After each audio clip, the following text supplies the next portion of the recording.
পৃথিবীতে সেরা শব্দ মা। মায়ের সাথে কখনো কারো তুলনা হয় না।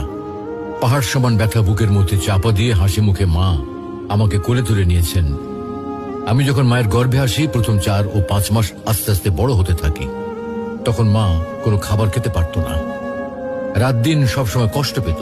অসহ্য যন্ত্রণা ধারণ করেও মা কোনোদিন শব্দটিও উচ্চারণ করেনি। পরে 4 মাস যখন বড় হতে থাকি, তখন মায়ের পেটে আস্তে আস্তে নড়াচড়া করতে থাকি। কোনো সময় মায়ের পেটে লাথি মারার কারণে মা দাঁড়ানো অবস্থা থেকে বসে পড়ত। ব্যথা সহ্য করতে না পেরে বিছানায় শুয়ে এপিট-ওপিট করত। 10 মাস পর যখন এই পৃথিবীতে আসার সময় হয়, তখন শুরু হয় মায়ের সীমাহীন কষ্ট আর ব্যথা। একজন মানুষের নির্ধারিত আছে সে কতটুকু ব্যথা সহ্য করতে পারবে।